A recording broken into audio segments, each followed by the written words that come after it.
بسم الله الرحمن الرحيم. السلام عليكم ورحمة الله وبركاته. ورحب بحضراتكم وأتمنى لكم متابعة ممتعة والاستفادة بأكبر قدر من المعلومات المقدمة لكم من خلال هذا الفيديو عبر قناتي الطبية على اليوتيوب. طبعا أنتم الآن على قناة الدكتور عز الدين نعمان الفرة. هي على اليوتيوب، هي قناة طبية ثقافية اجتماعية تهدف إلى رفع مستوى الوعي الصحي وزيادة الثقافة الصحية ورفع مستوى الوعي الصحي والتوعية بخصوص الأمراض المنتشرة في مجتمعاتنا، مناقشة علاماتها وأعراضها وأسباب حدوثها وطرق تشخيصها وكيفية علاجها وطرق الوقاية منها. يسعدني شرفني اشتراككم في قناة الطبيعة على اليوتيوب ومتابعتكم والضغط على زر الجرس أو علامة سبسكرايب لتفعيل خدمة الاشتراك في القناة وليصلكم كل جديد من إصداراتي، ولكي تتمكنوا من المشاركة في البث المباشر لقناة الطبيعة على اليوتيوب، وبالتالي تتمكنوا من طرح الأسئلة الطبية المباشرة والحصول على الإجابة الشافية الكافية بإذن الله.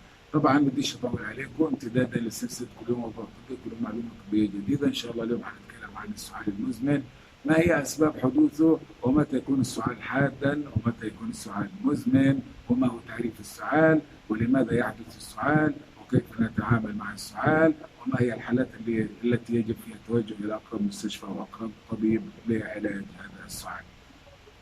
طبعا يعرف السعال انه رد فعل غير متوقع نتيجه شيء متوقع صار لجسم الانسان، اللي هو ايه؟ دخول جسم غريب عالق في القصبه الهوائيه، او وجود افرازات بلغم كثيره جوا القصبه الهوائيه او جوا الممرات التنفسيه، او وجود رد فعل تحسسي في حالات مثلا الربو الشعبي نتيجه تعرض لغبار، لتدخين، لعطور، حاجات ثانيه عملت الحاجات ثانيه.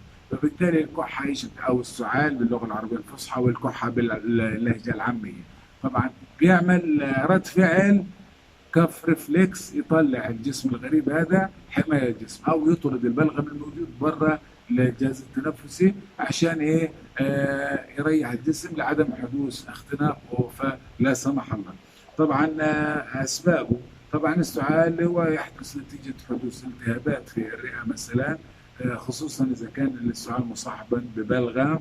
بعد كده أسباب أخرى للسعال بشكل عام سواء حاد أو مزمن: التهابات القصبات الهوائية الحادة والتهابات القصبات الهوائية المزمنة، التعرض لسلوبات التحسس خصوصا عند اللي عندهم ربو، مثل التعرض للتدخين، التعرض للغبار، التعرض للعطور، مثل المجهود لزيادة الجري مثلا خصوصا في حالات اللي عندهم الربو الشعبي، كمان في حالات السل الرئوي اللي عندهم عدوى جرثومة السل، اللي عندهم تكيس في الرئة، اللي عندهم كيس على الرئة. كل الحاجات هذه من أسباب حدوث اللي هو إيه؟ السعال. احنا تقريبا تكلمنا عن اهم الاسباب. كمان من الاسباب الثانيه اللي عندهم حساسيه للحليب البقري، هم اكثر معرضين للصراع عندهم سعال. متى بنقول انه هذا السعال حاد، ومتى بنقول انه السعال هذا مزمن؟ السعال الحاد لما بتكون فتره السعال او الكحه اقل من 3 اسابيع بنقول عليه سعال حاد، ولما بيكون السعال اكثر من 3 اسابيع بنسميه سعال مزمن او سعال مستدام. طيب، تقريبا السعال من الاعراض الشائعه اللي بتصيب الاطفال، وبتسبب تردد زيارات المستشفيات الاطفال واقسام الطوارئ واقسام الاستقبال وعياده الاطفال عشان طلب المساعده والعلاج. ما هي الحالات التي يجب ان تتوجه فيها الى المستشفى واقرب طبيب اطفال عند ملاحظه السعال؟ طبعا مش هي سعال تتطلب الذهاب للمستشفى، ممكن يكون سعال بسيط مثلا، بس في معايير معينة. ما هي الحالات التي يتوجب الذهاب فيها إلى المستشفى عند حدوث السعال أو إلى أي عيادة طبيب أطفال؟ أول شيء إذا كان السعال فترة مستمرة أكثر من 3 أسابيع لازم تروح لأقرب مستشفى أو أقرب طبيب أطفال. ثاني شيء إذا كان السعال مصحوبا ببلغم تغير لون البلغم، يا أخضر نتيجة إفرازات قيحية أو أحمر نتيجة وجود دم أو عدوى جرثومة السل.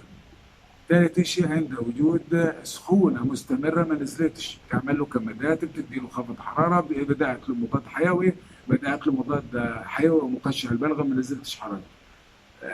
عند استمرار الحراره لمده اكثر من 24 ساعه ضروري جدا التوجه لاقرب مستشفى.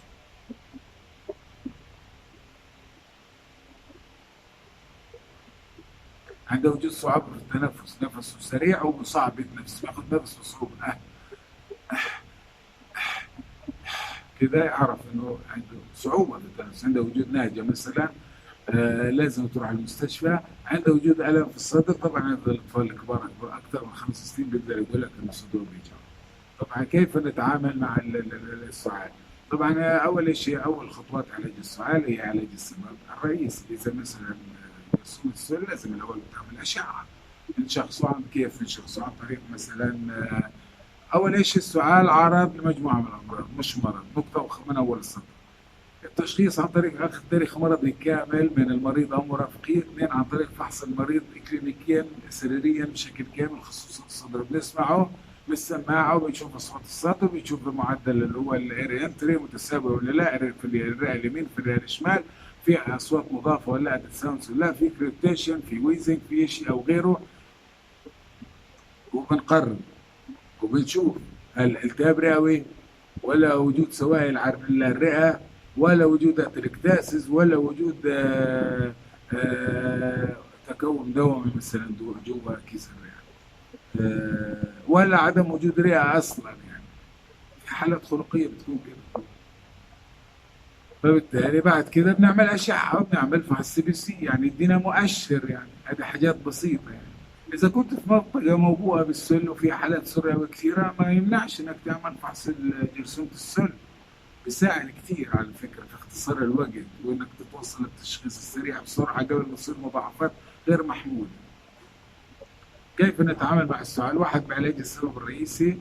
يعني اذا سل بدك تدي ادويه علاج السل ويستمر عليها ويتحسن باذن الله. اذا السعال كان مع علامات ترشح مثل احتقان بالانف، سيلان بالانف يعني، او افرازات من العيون، هذا دواء مضاد للهستامين مثل ارتكس او لورياس ممكن يكون فعال جدا. ولكن انتبه انه ما بنعطيش الحاجات هذه للاطفال اللي عمرهم اقل من سنه. بعد كده اذا السعال مصحوب ببلغم وفي سخونه، يعني معناه انه بطريقه او اخرى في التهاب رئوي. بس وين؟ بس في التهاب، بس وين؟ في الرئه ولا في الخصبات الهوائيه ولا. فبالتالي يفضل البدء باعطاء مضاد حيوي الطيف مثل مثلا السيفروكساين او السبدينير او الاموكسيسيلين كلافيولينات. انا ملاحظه بتكلم بالاسماء العلميه. مع دواء مقشع للبلغم لمده بسيطه لا تتعدى 3 إلى 5 أيام، وعند استمرار العلامات والاعراض والكحه قصدي ضروري جدا التوجه لاقرب مستشفى. طبعا علاج نزلات البرد اول باول. اول ما تلاحظ انه في رشح، في افرازات من الانف، افرازات من العيون، ضروري جدا يا تروح المستشفى يا تاخذ علاج. علاج السبب الرئيسي للسعال. لما انت تعرف انه سل بدك تديه ادويه علاج السل واستمر عليها طبعا من خلال المستشفى والطبيب المعالج. اذا عرفت انه مثلا عنده التهاب رئوي، من خلال الفحوصات والمستشفى والطبيب المعالج ضروري ياخذ ادويه علاج الالتهاب الرئوي ويستمر عليها. طبعا اول باول التشخيص المبكر بيساعد يعني بصراحه في عدم تطور الاعراض وفي علاج حالات السل مثلا، خصوصا في الدول اللي فيها السل. طبعا تقريبا احنا خلصت حلقتنا اليوم. اتمنى لكم الصحه والسلامه. اذكر حضراتكم الاشتراك في قناه الطبية على اليوتيوب والضغط على زر الجرس او علامه سبسكرايب لتفعيل خدمه الاشتراك في القناه ولاصلكم كل جديد من الصلاه، ولكي تتمكنوا من المشاركه في البث المباشر لقناه الطبية على اليوتيوب، وبالتالي تتمكنوا من طرح الاسئله الطبيه المباشره والحصول على الاجابه الشافيه الكافيه باذن الله. اتمنى لكم الصحه والسلامه. واخيرا لا يسعني الا ان اقول اللهم علمنا ما ينفعنا ونفعنا اللهم بما علمتنا. سبحانك لا علم لنا الا ما علمتنا انك انت العليم الحكيم. اللهم نقص عنه علمنا وعملنا ولم تبلغه مسألتنا من خيري الدنيا والاخره، فاجعل لنا منها يا رب اوفر الحظ واوفر النصيب. اللهم امين، اللهم امين، اللهم امين. واخر دعوانا الحمد لله رب العالمين. اللهم صل على محمد وعلى محمد كما صليت على ابراهيم وعلى ال ابراهيم، وبارك على محمد وعلى ال محمد كما باركت على ابراهيم وعلى ال ابراهيم انك حميد مجيد. واخيرا اذا اعجبك او اعجبك او اعجبكم هذا الفيديو يا ريت تفضل من سنه وضغط على زر لايك لدعم القناه. وختاما تقبلوا تحياتي، اتمنى لكم الصحه والسلامه. كان معكم دكتور عز الفره، والسلام عليكم ورحمه الله.